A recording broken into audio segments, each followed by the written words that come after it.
This episode of Grade 43 is brought to you by On Trajectory. See where your money is taking you at ontrajectory.com. Do the math. 5 kids. 3 dogs, 2 cats, 1.5 fish, Do teenagers count? and a lizard. 13 guitars. 17 years of formal education. 19, but who's counting? 2 middle-aged men 2 middle-aged on men. a podcast. Get off my lawn. And a whole bunch of misguided ideas. It works out to something like Grade 43. 43rd Get off my lawn. grade. The audio. Bucka, bucka, bucka.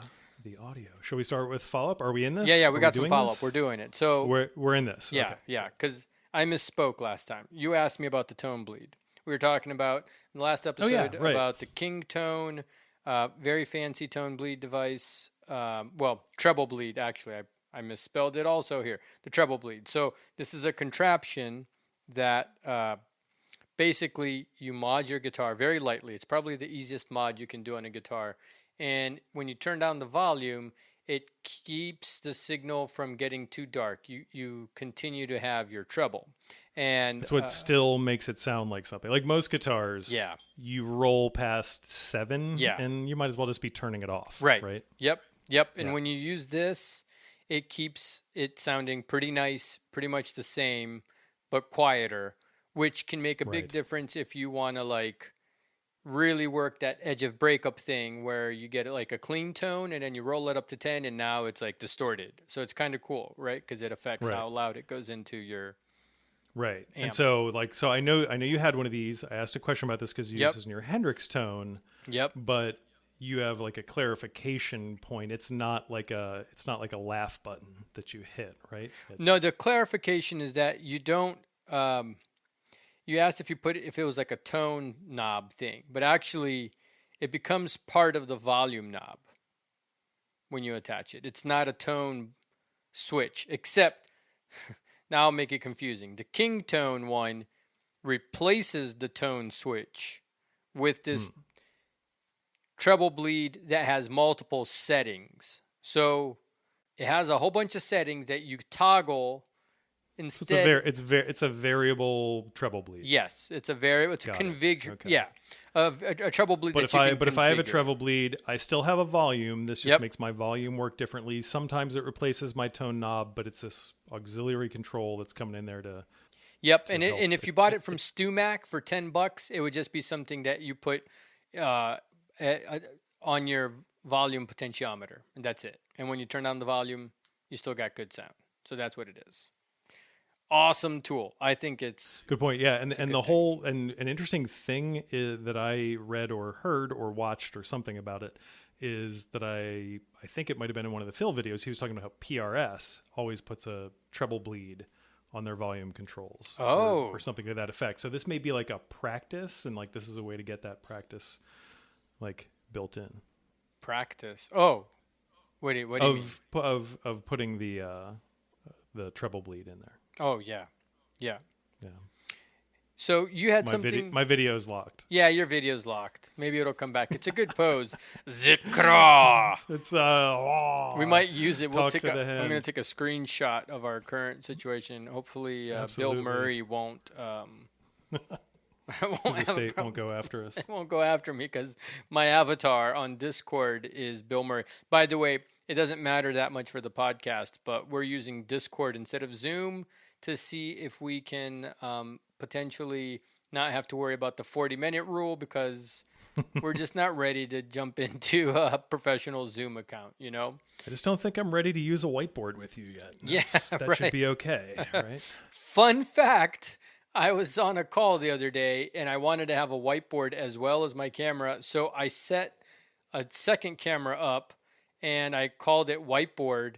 And somehow now every time I'm on a call, my thing says whiteboard. So I was talking to the speaker. They were doing a presentation. They're like, so Mr. Whiteboard. I'm like, it's Mr. Board. Anyway, that was terrible, but it's true. This literally happened to me yesterday. It's a true story. Okay. It's always good. We had to implement a rule where like you couldn't rename your Zoom self Oh, you were using really? the corporate account. Yeah, so you couldn't show up and be like that bitch or something. Oh, too funny, too funny. I think you might have had a couple topics too.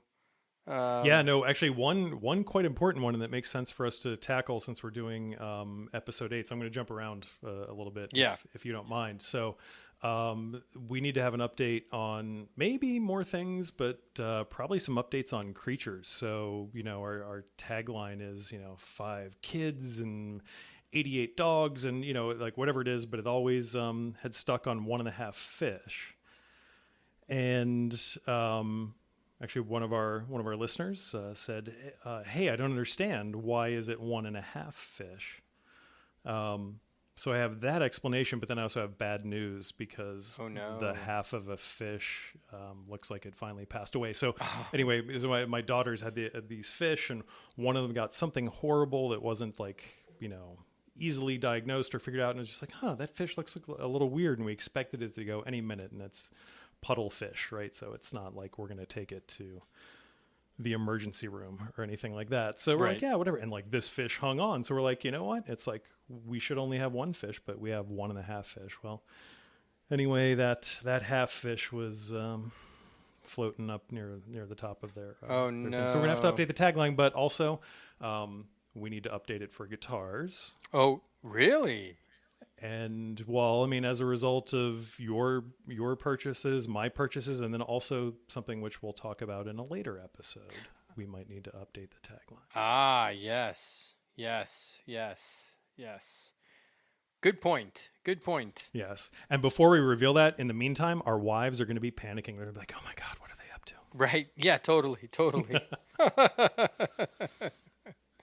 And then Yeah. my other thing before we get into this amazing episode, which we have for you, which was just a terrific interview, and I'll let Calamar cue this one up, but I just need to preemptively say that even though it was a brilliant point when it happened at the time, a theorician is not an actual thing, and I understand that, so don't email us about that one.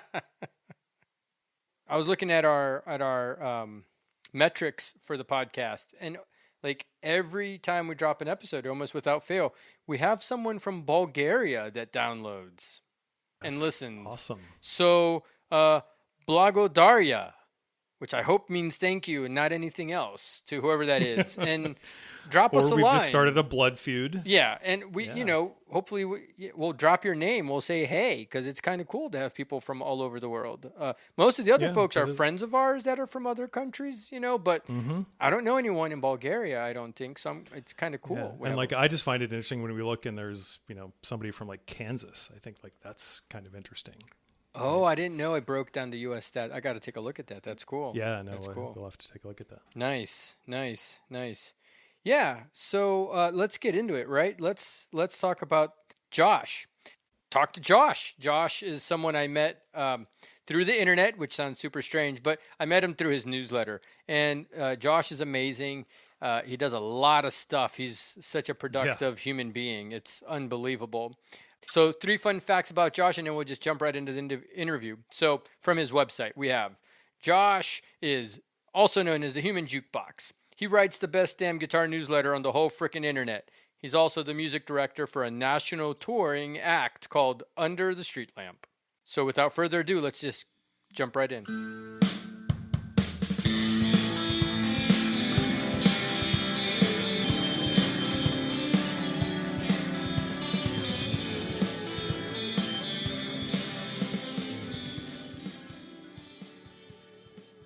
I found Josh on the internet last year. So that was in 2021, I think. Was it 2020? I don't know, because during the pandemic, for those listening to this later, time became one big thing. I don't know. Focused on being super practical and usable, Josh's classes are like totally amazing. It's rarely about like flashy riffs. Like I said, we were in the pandemic and I was no longer playing music with others. So I was yearning for like more musical interaction. And Josh proposed an amazing concept. It was 30 days, practice, and ship a short video of yourself playing every day. And if you shipped every day, you even got a discount on the course. So like Thrifty Me was like, aha, this is excellent. Like I get a discount if I just do the thing. So I like that. And there was a Slack channel and we could all interact. It was perfect. Big surprise. I was like the loudest person in the room most of the time, chatting it up. But it was really a great experience. And Josh really changed a lot of my approach even to guitar. You know, his philosophy, I think, I'm going to paraphrase, but it's like, you know, have fun first. Practice the critical things like rhythm and time and really understanding the fretboard, like in his course, which is called Guitar OS. You get to have fun and you get to learn things. I think that's like really just the best way to learn. And also, did I mention that he's a dad? He has a quote unquote day job as a musical director of Under the Street Lamp, and he creates all these courses in a newsletter. So I can't say enough stuff about Josh, and I'm really excited to have him on the show today. So without further ado, Josh Skaja. Soft J, hard J. Oh, wow. Did you stick the landing Well, on that yes. one? Nice. You should have stuck the landing. So my grandfather, when he came from Poland, was like, well, I'll Americanize my name, and I will be Skaja, because we all know Skaja is so much easier to pronounce than Skaja. Can't swing a dead cat without hitting a Skaja in America. Right. Well, you know, but in Chicago, there is a that's strong true. Polish contingency. And now I live in the suburbs, and it's like super Polish here, and there's like a lot of people who would like to speak to me in Polish. And I'm I could say the word ass in Polish. That's the extent of my... I like kielbasa and pierogi. Pierogi? Okay. Yeah, there you go. Yeah, exactly. Yeah, no, there's a funeral home family that I'm related to who I've never met, because once my grandfather did that, they were like, he's out of the family. Like, we don't speak of him. So it's amazing. But they're like, are you related to the Skaja funeral home people? And I'm like, yeah, but I don't know. All right. So we got to ask this question here, but I'm going to get back to your last name possibly in a minute, and we can talk about it or not. But this is sort of our icebreaker. You know, our tagline talks about like having, I don't know, there's like 5 kids, 1.5 fish. Far too many creatures to take care of. Far too many creatures, and then like 13 guitars, which is actually a lie. It's probably more like 25 guitars. So we're always trying to talk about adulting too. And so what is the last like adulting type of thing that you remember having to do most recently that you could share with us? You mean besides spending $2,100 fixing the air conditioner on my car? That's a good one. Yeah. Hey, this is not really blowing cold air right now. Just take a look at this. Yeah. Wow. Yeah. You know, it's like you have an envelope going for this, like, well, I don't have a car payment anymore, so I'll just pretend I have like a small car payment, and over time I'll build up a cushion so that when I need to, like, oh, I did not build up enough of a cushion. I figured, $1,000 was fine. Oh, that's like the perfect definition of like adulting. No money left over for the little Christmas tree air freshener. Right. And we were just talking about how like Brian had to drop off all these contingency plans for his kid at school or whatever. And it's like, I want someone to do that for me. Like, I don't have any of that. I have no one to clarify to others, like, about me. Like, here's an intro about Calamar. And just remember to, like, smile and nod at his jokes because he feels really uncomfortable if you don't or something. Understand he's driven by frugality. Right. And then, I don't know. Like, help me too. Like, adulting. We're always, like, my kid's life is... I've already booked her birthday party event in September, okay? It's May. I've already booked it because I don't want to not have it and like deal with that. So, yeah. You're ahead of the game. For once, but never in my life, only in her life am I ahead of the game. Now, is that a thing that you develop this out of necessity? Is your, because for me, like I have both my wife and I have the tour manager of the band who are both like, I need to be smuggled into and out of this country under cover of night. Like, either one of those people could make that happen. Like, it's just the level of like, the first 11 ways we tried didn't work, but then we found this thing. And so, like, to have someone who's super organized and I'm super organized, but to have someone who's like ready to, run through brick walls, like is very. So they're not quite like handlers, but they're there, ready to be deployed. Right? Yeah. See, I am not organized necessarily, but I consider myself a fixer. You can drop me in the middle of whatever jungle. I'm going to fix it. Like, we are going to solve whatever that problem is that you have. We'll deal with it. Life has given me that skill. So it's just don't ask you to anticipate the problem and take care of everything. right. I won't have anything ready, but I'll take off my shirt and use that to do everything with it somehow, like a MacGyver thing or something. I don't know. So yes, I mean that's playing in a band. That's working in a kitchen. It's exactly what will go wrong today. It will be something new that has never gone wrong before. And so, like, your previous experience will be useful, but really only in a mindset thing of like, oh yeah, that's a real problem. Only as a failure reflection point, right? Oh yeah. Yeah. We better get something to eat while we figure out how to solve this really intractable Josh, problem. did you ever work in a kitchen? That was my first job, and then I worked as a waiter for a long time and as a bartender, and that's what I was doing when I was like playing in various bar bands and what have you.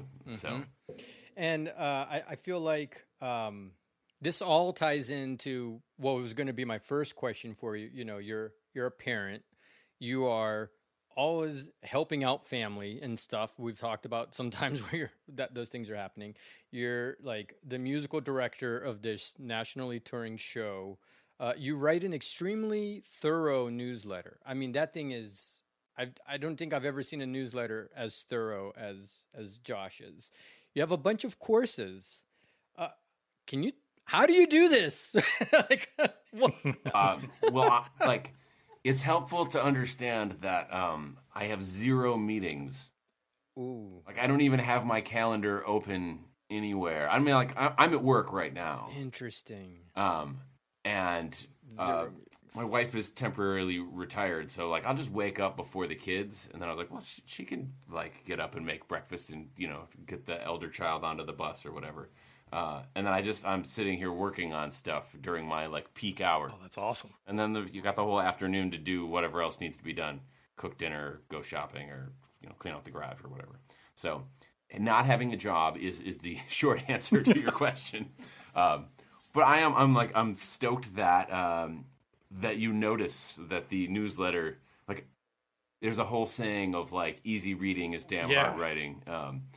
And so, like, I really just want it to be very bingeable and skimmable and just like, oh, I read this thing in 2 minutes, so it must have taken 3 minutes to write. And it's like, well, actually, that was about 4 hours. Yeah. There's charts. There's like this beautiful, like, guitar necks that are like, look like wood. Like, I've never seen any. Oh, yeah, that was a nice touch. It's crazy. It's so thorough. And just the whole thing is, like you said, so digestible. It's just like really tight little nuggets of music theory, but immediately applied. It's not just music theory for the sake of music theory. And you and I have talked about that whole thing about, like, it shouldn't be about music theory anyway. So you try not to make it about that, even though it's in there. Right. Yeah, I mean, to me, theory this is just the language we use to describe the music. And as it's useful to talk to other musicians, or importantly, to explain it to yourself. If you're like, what's going on here? Why is he doing this thing that I would never think to do? Then you can like, oh, okay, he's treating it like it's this other chord. He's playing this chord. Like, all of music theory should be a description of something cool that happened. But it's very important to remember the cool thing has to happen first. It's a historical, like, collection of information, right? Music theory is taken to absolutely. history. And then there's a ton of stuff that's true of music theory for orchestral musicians that's not like untrue for pop musicians. It's just not particularly useful because it's maybe it is untrue. It's like you have a different goal. You're playing metronomic pop music and not orchestral music with a conductor, so you're just necessarily going to think about some things differently. Yeah, like if you had parallel tones, like parallel voicings through all your chords and stuff like that, or a music theoretician or orchestral person would be like, you just did the same thing over and over again. But if you want to make a really bitchin' pop tune, crank that up. Give me all the fourths and fifths in the exact same position and make it big. Right? Yeah, it's the part writing that you're not supposed to have parallel fifths moving. But when you think about like every punk rock song of like, it's like you've got like all of these. I mean, that's like those are parallel fifths. Perfect. Sounds cool to me. I don't know. It sounded like Hendrix, actually. That was pretty cool. But I realized like after I started playing, and I was like, oh, that was almost smoke on the water. It was, yeah. Of course, correct. This is not a guitar store. Right. Stop but that. then it turned into Hendrix. It was cool. Sir, can I put that guitar away now? It's going to start showing marks. But let me get back to that question. Sorry, I just want to like pull this thread just a little bit harder of, okay, you have time to do things. That doesn't mean things are going to get done. Having all the time in the world doesn't mean you actually are productive and do things. So like, where is that coming from? Is it like, did you read Atomic Habits? Is it that? Is it like mental models or like what's the... I'm a dabbler. I want to try a bunch of stuff. So if you tell me about like, well, this is the system I use for productivity, I might try it just to see what's going to work for me. And over the years, I've arrived at like, well, this is what I know of myself. Like, if it doesn't happen in the morning, it doesn't happen. If I just open up the fire hose of the internet and let it pollute my brain before I do anything of value, the likelihood of doing something of value goes down. I know if I don't exercise, then so like the day starts with a walk. Even if it's just like 10 minutes, you're going to walk to the end of the subdivision and back just to like, now the blood is pumping. I know I'm really good at drinking, but I know that I'm not any good at the rest of my life with even like a beer while cooking dinner. Like it will knock me off my course. So I go really long stretches without any alcohol whatsoever. And it's like, oh, well, my friend's getting married. I'm going to go to his wedding. I'm going to, get drunk with my friends or whatever. We finished recording a live concert for PBS. Okay, well, let's go celebrate. Let's open that. We bought a house. We're going to open that bottle of champagne. Whatever those things look like. So these are just things that I know about myself. And then the rest of it gets really easy. It's like I've carved out all this time to do the thing. I've identified what I want to do. And I'm just going to turn this computer. I don't know if you can see my wall. Are you scrumming right now? Sort of, yeah. I'm using, it's like I'm trying to make my work visible so that I can look up and go, this is my work in progress. This is, I'm waiting on this thing to hear back from these people. This is what I shipped. This is what's done. And it's just, that works better for me to use Post-it notes and a Sharpie than it does for me to write it in a digital thing where I can create an endless list of things that maybe we'll never get to. That's right. Do you find, because I've recently in the past couple years gone back to paper, because I used to be the guy who would dabble in everything and every 2 months go, I got it. It's this system, right? And then I went back to paper, and what's really good about the paper is like the kinetic actual movement of it. Like, yep. I know I wrote that Post-it note, so I remember it, as opposed to like, let me go to today's smart list of to-dos. Yeah. And it helps you realize that like your time is finite and like, well, I don't know, maybe I'm never gonna hang those shelves. Oh, I guess I do need to buy a new extension cord. Like I have things there. Oh yeah, that's right. I was gonna relearn how to play Springsteen's Thunder Road. Like it's there on the wall. Like it's it's not in the ready to work on pile because I have like a priority. Like I know I can, if I finish shipping this course, you get the first whole section ready, then I could put it up for sale, and that like, oh cool, now this is a great thing to have done. Whereas like nothing good comes of I don't know, let's see what's next on the list. Oh, like I should be practicing my Spanish, but I'm not. So, and that's fine. So I want to get back to the newsletter thing in a second. So you obviously have quite a few bowling pins up in the air based on everything, life and all of your creative pursuits. Is there anything that's like, what would you consider primary? Like if I ran into you at a cocktail party and said, what's you? What do you do? Like, which of those things do you pull out? Oh yeah, I usually tell people that like I have 6 or 7 jobs, but they're all playing guitar. Nice.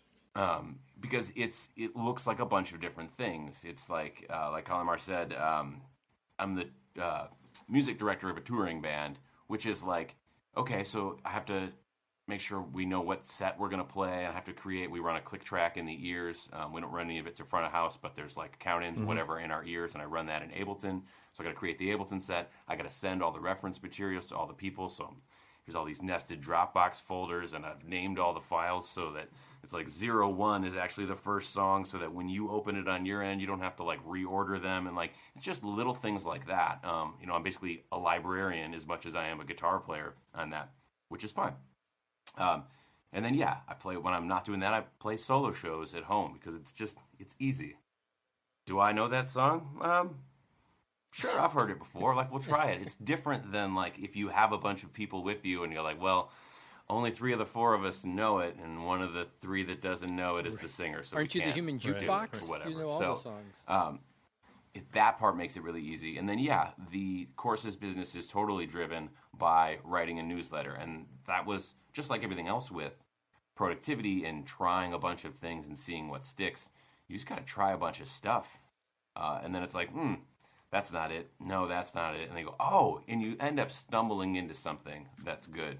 Or you end up working on a project that, like I said, I'm working on a course right now.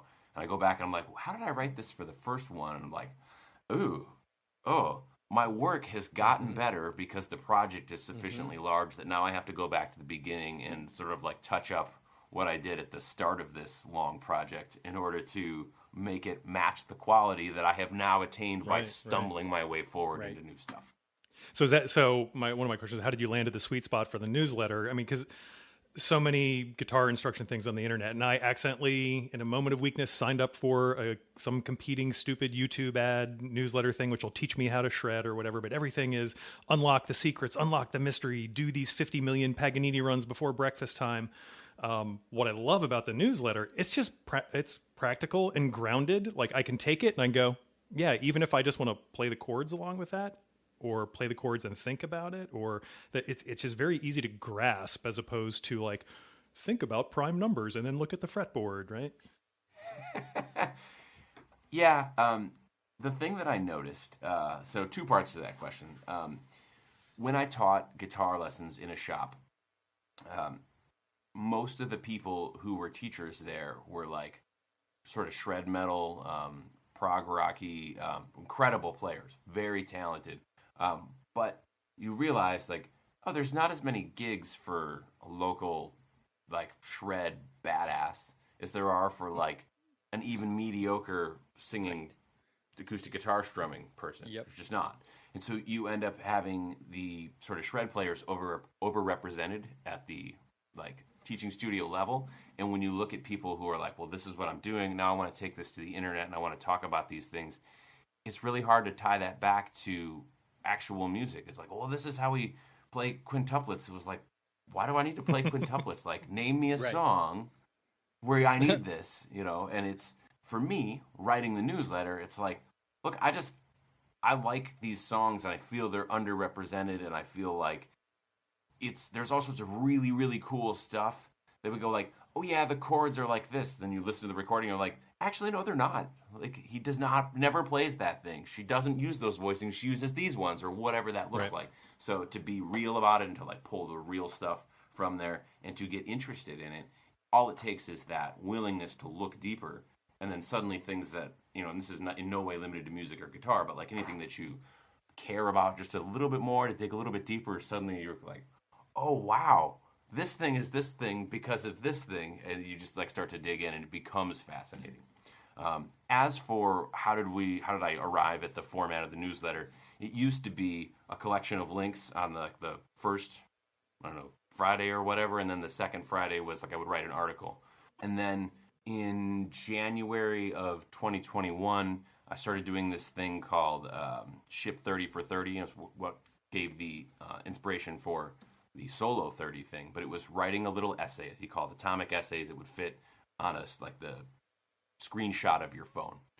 So it had to be really, really constrained. You had to be very efficient with it. And so I took that thing, and after I wrote 200 days in a row, I wrote a little essay like that. It's like, okay, I feel like I'm onto something with this. So I changed the format of the newsletter to come out once a week, and it's riffs, recs, charts, and smarts. Riffs is like that atomic essay. Recs is like, I would get some of these recommendation emails, and I was like, man, there's like 15 articles in here that take 10 minutes each to read. So now I find this person interesting. I want to know what she's reading, but like I just her emails sit in my inbox and I don't open them because I know that it's like a 2-hour commitment to even just browse through the stuff that she sent that week. So then it's like, so I didn't want to have that. So one single recommendation. Yep. So riffs, recs, charts is like, I'm making all this sheet music, and now I'm like super bullish on sound slice. So now it's like, we can be even more granular. We can talk about what's happening in this riff or in this section of a song. And then smarts are just pointing out the stuff that's in there. It's like, B7 is not really in the key of G, so we just call this like a borrowed chord or whatever. Like, there's something interesting about almost every piece of music if you just care to look at it and talk about it. You actually already touched on sort of what my follow-up question was going to be, that, one of the reasons Brian and I started talking is because we're sort of busy all the time. We don't have time to mess with music. Okay. So let's start a podcast where we can do that. But we also want to kind of like practice stuff and do things ourselves for the music. And I was going to ask, how do you tie it all together? But you just described it. Like a big part of it is like, right? So like our podcast, same thing. Like, let's create content that's relevant to exactly whatever it is we want to practice or play or perform, so that it just all rolls into one thing. Because I don't have enough hours in my day to do that otherwise. Is that the case of what you're doing? It sounds like your newsletter rolls in from what you do in Ableton already and all. Yes and no. I mean, there is, it's all part of like fits in a portfolio of my interests, right? But also you're like, to create a podcast, to have a newsletter, to make something, you didn't find those hours, you took them away from something else. And hopefully it wasn't like hanging out with your family or exercising or sleeping, because that's like, you can't overdraw that bank account indefinitely. It comes back to bite you. So yeah, when I'm in, like, especially now creating a course is like every day to get up and work on it for 3-4 hours of my best time. I would be much better at guitar if I got up and practiced during those 3-4 hours, but like I can't not make the thing I want to make. So I'm going to make the thing I want to make, and I'm taking that away from my practice. So do you find that when you make this podcast, it solves your problem, or does it scratch I it? know so much now from knowing. No, it's it is insanely easy to collect tons of things and go, oh my God, we got to talk about this. Oh my God, I need to look into this. Oh my God, I need to do this. Yep. And then we actually had this realization a couple days ago. I was like, you know what? You know what I haven't done in a while? I haven't played the guitar. Yeah. Here we are on a guitar-ish podcast, and I haven't really played anything. I've held it in my hands and like on a boring conference call or something, but man. Well, and like a month ago, I was starting to think like, all right, so we'll do some product reviews and we'll connect with like a local music store, and then they'll feed us gear so we can do all this stuff. And then I was like, this takes a lot of time. Holy moly. And then we talking to Phil McKnight, the amazing Phil McKnight of Know Your Gear. And his advice for people starting anything on YouTube or podcast is like, only do the things you really like, because if it goes viral, you're going to have to do that other thing. So don't do that other thing unless you really want to. So I was like, I'm going to skip the gear review as much as I think I want to do it. Like, maybe not. That's so funny that you mentioned that, because I've been thinking about this a lot lately, that I look at, so like I found Rhett Scholl because he was doing tour diaries, and I was like, this is cool. Like I watched one where he had 2 guitars in his suitcase in his backpack, and he had to walk forever from the hotel desk to his room, and then the key didn't work. I was like, this is my life right here. Nice. This is exactly it. But when I see, and I don't mean to like pick on him, but I see it's very widespread of like a video that's like the 11 guitars every guitarist needs to own. I'm like, man, that's not true.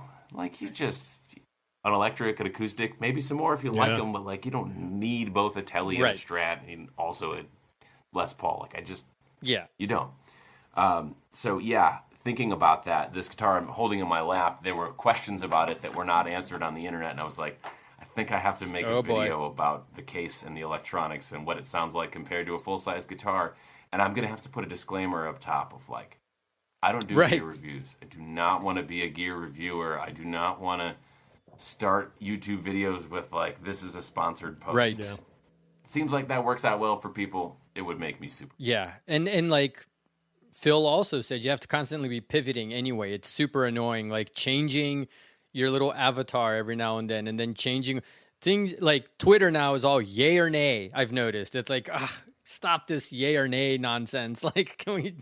I can't do. I'm not good at Twitter. Brian is now the official Twitterer. Yeah, that's right. I can't Twitter. I'm okay at. I'm the Twitter Instagram. custodian of grade 43. I'm okay at Instagram. Nice. So speaking of your acoustic, so I noticed in your YouTube videos, like I would say a preference maybe for acoustic guitar on some of those, which I really kind of dig, because I think if you're doing a cover, if you can't pull it off on an acoustic and get the gist of it across, doesn't matter, right? It's not going to be a good sounding song. So is all that intentional? Do you find that you gravitate towards the acoustic because it's more ideal-like? This actually ties into what you were talking about before of like, oh, I did a bunch of stuff about guitar today, but I didn't play any guitar today. I found that there was that going on in my life, and I was like, I don't really have any clips of me playing, and I have this block about, I'm gonna make a YouTube video, so I gotta set up the cameras and the lights, and I gotta do all this stuff. And I was like, well, you know what?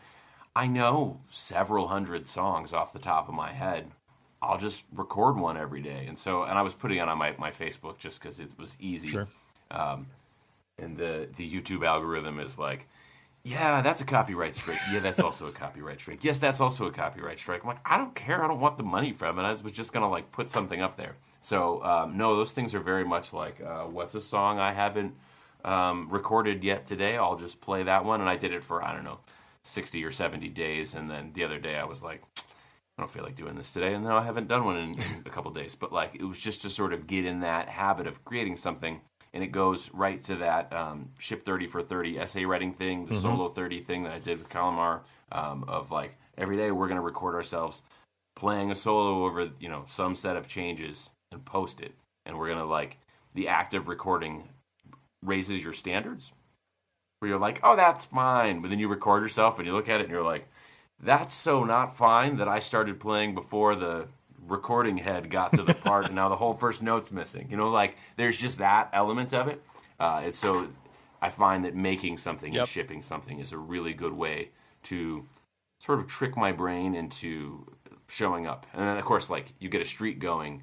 Yeah. Well, I can't not do it. I can't not review my Readwise today. I'm at 63 days in a row. So. And Brian and I talk about this, and I always credit you, Josh, with this because I'm pretty prolific and quick about recording myself playing guitar, and it comes from doing the 30-day thing, having a system for doing it, and then overcoming that barrier of I flubbed that or whatever, right? There's a balance of I completely miffed it, I'm going to start over, versus okay, there's some flubs, I can live with that, I don't care, I'm not here to audition for something, I don't know, and right. You're not making a top 40 pop record. It's and Brian is oh man, as soon as the record light comes on, it's red light syndrome. It's I can't play it at all. Oh yeah. And it's you just got to get it. You got to do it. It's going to suck for a month or a week. Maybe a week, not a month. It'll suck for a week. And then all of a sudden it's just oh yeah, I'll just do that. That's okay. Yep, away you go. So that was really... I have gotten better at that, though. Yeah, especially on our last little challenge thing. I think I only screamed at the computer 2 times, right. And then after that, I was like, okay, get a little composure here, and had my best take. Yeah. I mean, there's something about recording too that it requires a level of attention. You have to pay attention to what you're playing, and so you almost can't pay attention to what it really sounds like. And then because it just floats away into the ether under most circumstances, in most settings, you play a song and it just floats away, and that's the only chance you get. I'm like, well, I made it to the end, I didn't die, it must have been fine. And then you listen to the recording and you're like, oh yeah, do I sing that out of tune? Wow, whoa, that section in the middle that I thought sounded fine, I sped up a ton. Yeah. It was really bad. So recording is also it's a very brutally honest mirror held up to your own playing, and then you go oh, I liked it better when I did. Oh man, yeah. When we started Solo 30, the most noticeable thing for me was I thought I was kind of laying back in the time and phrasing, and really I was just sucking at it, is what was happening. It was just not a cool behind or ahead of the time kind of thing. It was just bad, and I was oh, I got to clean that up, and then that got a lot better. But that was the first super noticeable, wow, my time, which I think is good, is not there. Yeah. We're humans. We're not, our default setting is not to be good at time. Right. It's I'm in this meeting and it's just the time, did the clock stop? Right. Why is it going so slow? And then, you're reading Reddit and you're oh man, I was supposed to leave 10 minutes ago. Having all the time in the world doesn't mean that you're productive. And having money in your bank account doesn't mean that you know what the future brings for you financially. But, as they say, it gets really easy if you know the rules, and that's where On Trajectory comes in. On Trajectory is an easy-to-use, high-fidelity financial planning tool that maps your income, investments, and expenses in a friendly graphical display. On Trajectory captures dozens of data points so that you understand how your decisions affect your finances, now, 2 months from now, or years from now when your kid starts applying to college. Built by finance nerds, OT is for anyone who wants to gain a clear picture of their financial future. It takes your guesses and turns them into educated, fact-filled, and data-driven scenarios so that you're prepared for life's bumps and detours. On Trajectory will walk you through the real-life questions to build your financial plan. With its helpful onboarding, you'll be up and running and ready to model anything. Taxes, equity, income, debt, you name it. Getting financial peace of mind requires a plan you can trust, and On Trajectory gets you to that plan, or plans as the case may be. On Trajectory gives you complete control and flexibility and supports all the complexity of your real life. So find out where your money is taking you now. Go to www.grade43.com/OT and sign up for free today. That's www.grade43.com/OT. Thank you to On Trajectory for being a sponsor of Grade 43. So Josh, we talked about the social media, we talked about the shipping and stuff. So I want to get into community a little bit because Brian and I are always talking about community too, and creating communities that we can participate and engage in, because like that's what we want with the podcast ultimately, right? Like for us, it's going to be more and more people, so we can engage with more people and have a community, because life is about community, really. I think at the end of the day, right? Solo 30 was cool. I felt like 20% of people really were really participated. And I've now been in multiple different communities. And when it comes to like music and sharing music and like fostering participation for that kind of thing, it is hard. So few people want to show up and do that. So like, do you have thoughts on that? How do we do that? Well, I think you're right, though. When you do, again, to go back to the analogy of like working in a restaurant or being on tour, or I've not been in the military, but I imagine it's like this a lot. It's like you're doing a hard thing, and you're doing a hard thing with people who are right there with you, and it like you just feel very connected to them in a way. And then you get into the wider world, and you're like, I don't know what to do with these weirdos that are complaining about this stupid thing. Like, that none of your day is hard. This was hard. I did this hard thing with my, my coworkers or whatever, my friends, my brothers, my family now, because that's, what it Right. feels like. And so I think that is the thing with Solo 30 that was like every single person on day one was like, Yeah. I'm gonna record myself playing guitar, and then I'm gonna put it on the internet. Like, someone is gonna make fun of me. It just feels very exposed, and I don't want to do it. Yep. And then you do it, and it's like, No one cares, actually. not only did I not die, nothing bad happened, and then like a bunch of people who were right there with me were like, "Yeah, way to go, man! That's way to do the Yeah. thing." So, absent that sort of practice, it's got to be hard to build a community. But I do think with a podcast, there's something very intimate about the format, that you're walking around with your earbuds in, or you're driving in your car, and someone's just talking to you all the time. So then when you do have an interaction with that person, it doesn't feel like you're starting at zero. You're like, hey, man, what's going Yeah, on? you got Like a- you've been hanging out with Tim Ferriss Right, for you've got a you know, shared hours a background week, already. for like 5 years. Yeah, exactly. So like, I don't know. That's my thought on that. I wouldn't say I'm good at community building. I just happen to find I happen to steal someone else's format and repurpose So it. when did you how did you know? Because like I can, it's one thing, I can be an idiot who shows up and talks on the internet about guitars with my friend, and do that and make silly posts and stuff. But how did you know when you were good enough to start being like the authority that people would hand over money to, or say like, yes, I'm signing up for you? Like what did that feel like? Because I could, I've been in the band, I've performed, we perform every couple weeks on here and all that, but that's a little bit different than going like, I've got something to show you, right? So when did that happen? That's an excellent question. It's happening in reverse, because you have the naivete of youth where you're like, at 14 or 15 years old, I was like, I'm going to be a rock star. I think that's what I'm going to do for my job. Like I'm just like, there was no one, I lived in a small town. It was like, oh, so you're good compared to other people who live in this small town? Like, that's not at all.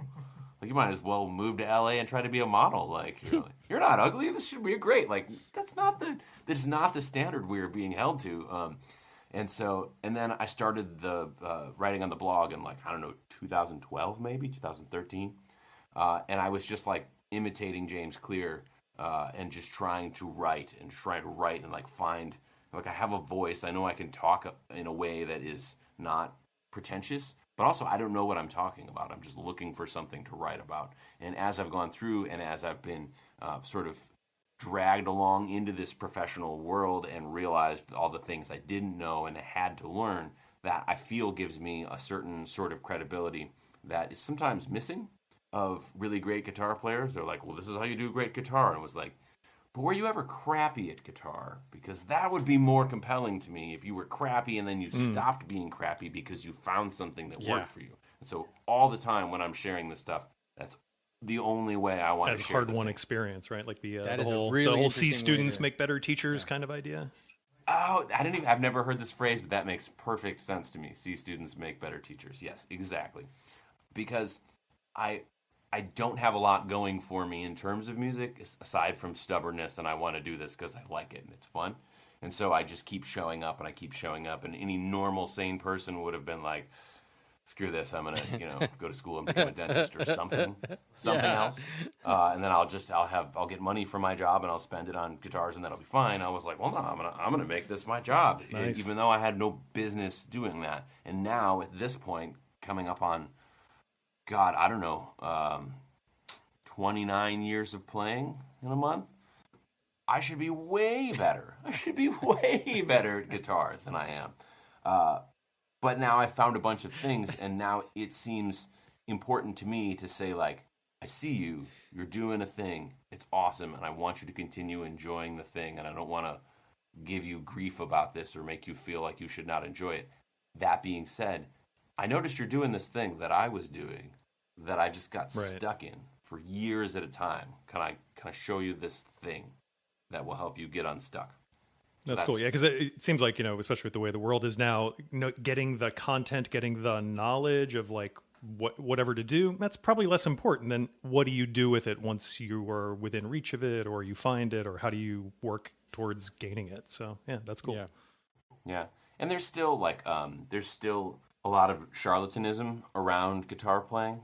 That's like you said, you get served up the Facebook ads, and some of them are great. People who have super slick, like Tony Palcastro's acoustic thing or whatever. I'm not part of that, but it's a community of people, and they're showing up and they're playing and they're making a plan to practice. And I don't know them, but friends of friends, like that seems super legit. There's other people who's like they're tweaking their sales funnels to make more sales, and I'm just like, ew, it feels kind of gross to have so little to bring to the table, but to have the sales part super polished. I would rather have that inverted, even if it results in me owning fewer guitars. Y'all touched on it, and I was talking to someone. I'll make a shout out. I was talking to John Cordy this morning from England. Yeah, Oh, nice. He and I started chatting a bit more. He's awesome. I took a lesson with him the other day. It was awesome. Do you work on legato stuff? Yeah. Like whenever I hear him play, I'm just like, God, yeah, it's awesome. It's so cool. And, well, side note, he made me realize that me learning 3 notes per string was not a bad thing. And I'm going to get into that topic too, right?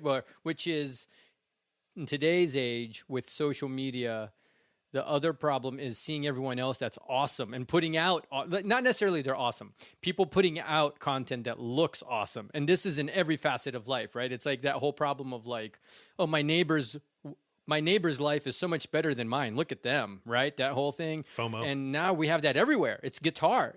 And the courses, even those courses play into that because it's like, oh, I'm missing that magical thing there probably. I need to take that course because there is that magical thing. And I've been playing guitar for over 30 years, nothing professionally, but like I've played guitar forever.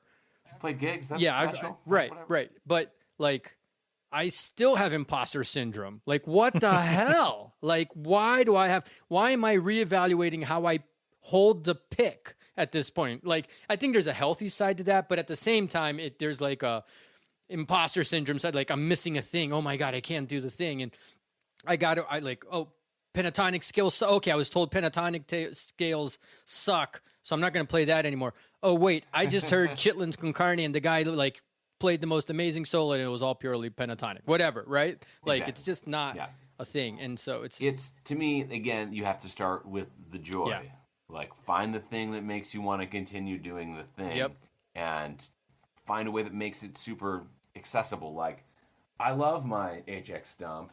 It's super cool, but once the kids are in bed, I'm like, well, I'm gonna get this little Mustang Micro and plug it directly into my guitar and like stream from YouTube into my headphones while I play, like, because it has less friction. So it's like, how do I set up my life and my gear choices and all these things so that I'm more likely to play? Yeah. How do I like trick myself? I mean, it's all of these psychological things. Like I have an app that just takes money out of my checking account, and it's like, he seems flush this week, and then there's like moves it into savings accounts for like different goals that I have, and it's like that level of tricking myself is really handy to have those. Like, I don't know, I know I'm lazy. I know I'm not, don't have it together in most aspects. So what can I do to Yeah, that's called like lazy. benign paternalism, I think. Right. right. Yeah. I think there's a thread, like definitely from talking to Phil and definitely from talking to you and all of these things. And it turns out Socrates was right all along. Like, know thyself. There's like a certain element. I'm thinking in my head of this scene in Dead Again, where Robin Williams is a psychiatrist, and he's talking to Kenneth Branagh, and Kenneth Branagh keeps putting his pen into his mouth, and Robin Williams stops him and says, just ask me for a cigarette, because he sees the cigarettes there, and he's like, no, but I don't smoke. And he goes, look, I got some advice for you. Figure out who you are and then be that person. You're either a smoker or a non-smoker. Just be one of those two things. I think that's very relevant here. Yeah. Yes, it is. It's super relevant too when you think about what Calamar was saying too about like you see John Cordy playing and you're like, damn, I should work on my legato because that's really inspiring. It sounds amazing, or whatever. And you can just get sucked out into trying a bunch of new things, which are, I don't know, it's not like it's bad to go try something new, because even if you're not that good at it, I mean, like, how much of your professional life is like, no, they hired me for this, but they actually hired me because I'm good at these things. Lots of people could play the guitar that needs to be played in my gig, but not lots of people you would trust to show up to the airport on time and drive the rental van in a straight line that makes no one seasick and be positive when things objectively suck. These are there's 22 hours of the day of that stuff, and then there's 2 hours of sound check and playing a gig. And it's like, well, it doesn't matter how good you are at the 2 hours a day part if you suck at the 22 hours a day part. You need one legato phrase, right? Yeah. But, you think about, like, someone like Tom Quayle or John Cordy, and you're looking at what they're doing, and it's like, oh, this is a thing that was, like, intuitive or intriguing to them, and then they took it to its logical conclusion and became great at it. And I don't have that. I don't have that in any aspect of my guitar playing. But it's like, oh, but he's easy to, he'll make sure the rest of the band gets in their hotel rooms before he goes to sleep. So you can find out that, they canceled your reservation and now you're trying to figure out where you're going to sleep. There's the imposter syndrome poking its head up, I would say, right there. I'm with you. I'm like that in my professional life too. It's like, why did I just get a promotion again? I talk to my therapist all the time. I'm like, why are they doing this? I don't understand it. But I did realize a thing that I spent 30 years, it took 30 or 35 years for me to figure out, that it's okay to have something come easy to you. And I've spent way too long thinking that wasn't okay and trying to do things that are way too hard. And now all of a sudden I'm realizing, like, in my professional career, like, oh, I'm really good at this thing that no one else likes to do. And it's like it's like I'm not even doing work most of the time. And so then that's why I'm wondering, like, wait, I didn't contribute anything. Oh no, but you did. My therapist is like, no, you don't understand. Yeah. You do a ton of work. You're now doing what is easy to, like, I should have done that in college. Why did I not study music? Because, like, I like music and I'm reasonably good at it. No, I went and studied biochemistry. I abhor biochemistry. I have a degree in it. I have a degree and I got through it. I'm stubborn like you are, Josh, like super stubborn, and I will get through it. But like, why not just do the easy thing? Like find your voice and do that, right?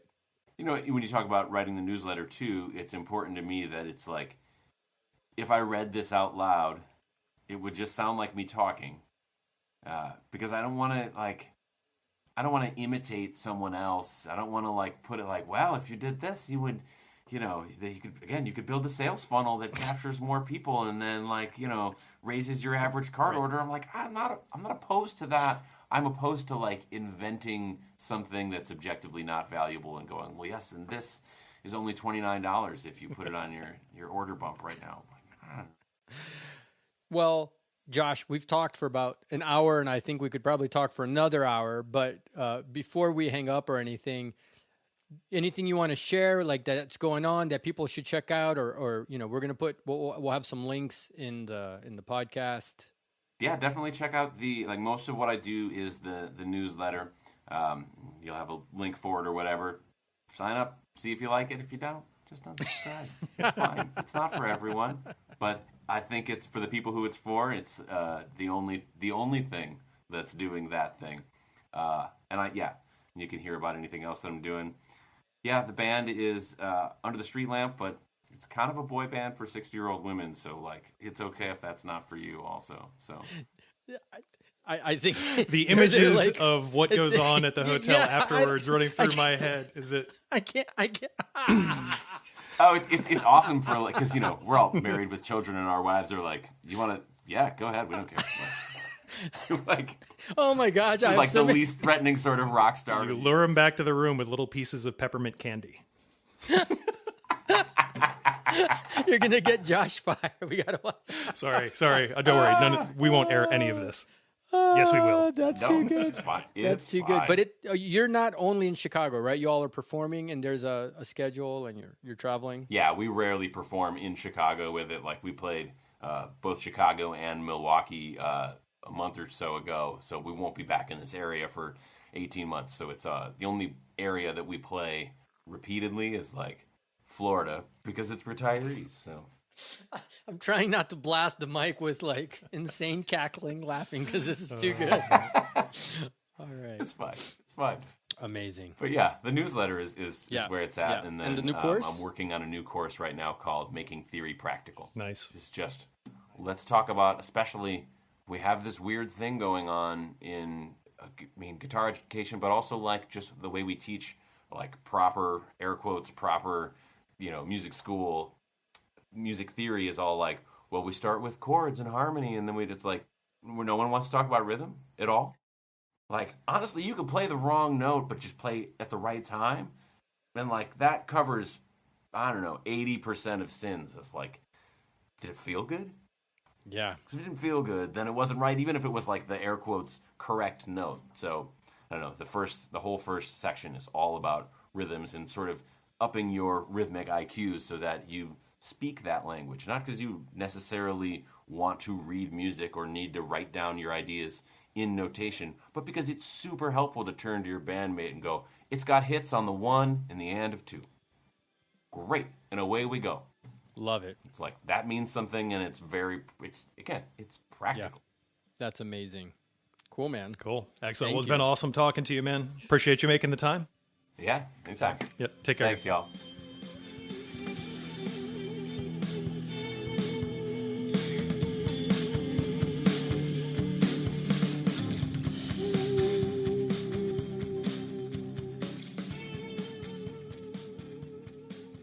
Oh man, that was such a good lunch break we spent with Josh. Yeah. I know. These lunch break interviews are actually super awesome. I like that we're doing them at lunch. Yeah, no, it's a nice way to fit it in. It gives you like some focus to it. And here's what like it just is immediately likable about Josh, right? Is like, because you could say, oh, he's going to stand on credentials. He's going to say, I do this or I do that, or I've got this course and I've got this thing.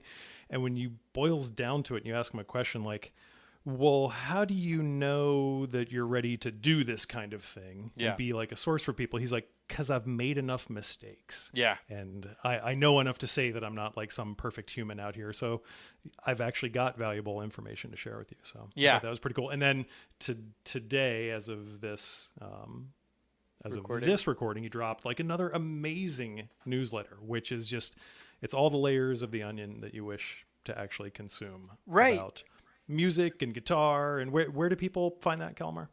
Well, so his website is the best place to sign up. So if you go to, I'm going to like say it more phonetically the way he actually pronounces it anyway. So joshskaja.com. So that's JOSHSKAJA.com. And we'll have a link to it in the credits there. And on that page, as soon as you get on that page, there's a link to my writing, and that's how you get to his newsletter. And and he's releasing his course.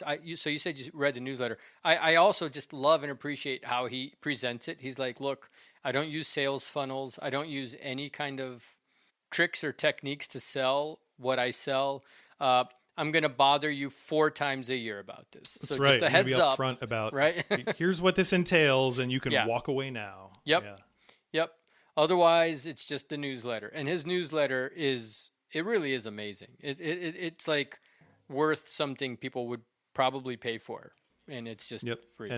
And clearly, like just like he said, good reading is easy, writing is not a thing. So he definitely puts the hours into it to make it flow. So it's worth looking forward to every week. Definitely encourage you to sign up. I have a piece of retroactive follow-up which I realize I skipped over, which is at the beginning of the last episode. No one understands why I go, this is heaven at the outset.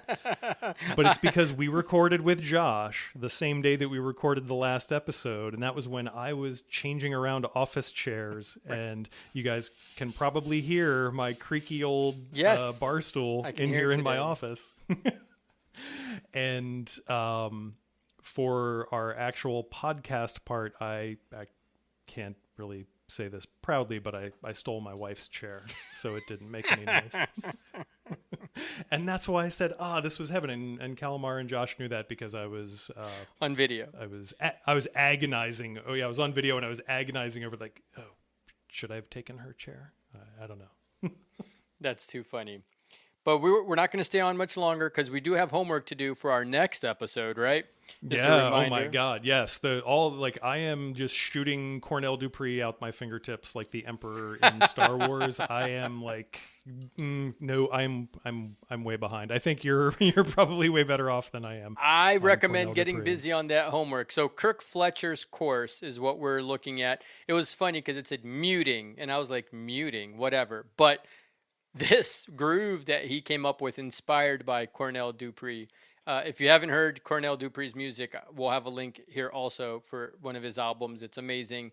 It requires a lot of muting. So it's been awesome. And you'll hear us both kind of talk about it. And I'm certain that I can get the muting part right. And it may actually just be good if I just mute 100% of the exercise. It's all good. Hey, I'm gonna learn it on a travel guitar. So there you go. That's cool.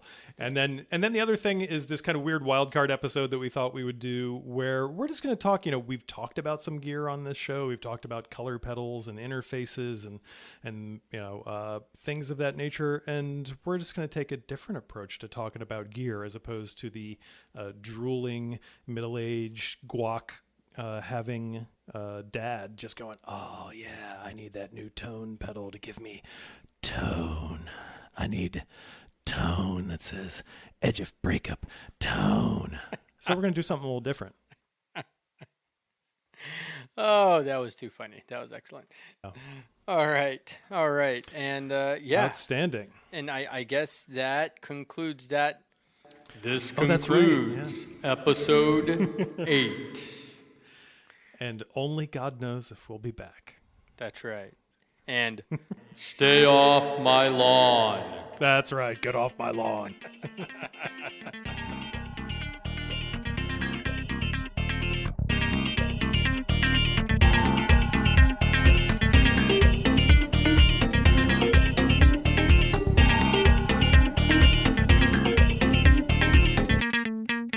Hey, check the audio. Blogga, blogga, blogga, the audio. Blog, blog, blogga, the audio. We have an hour of that.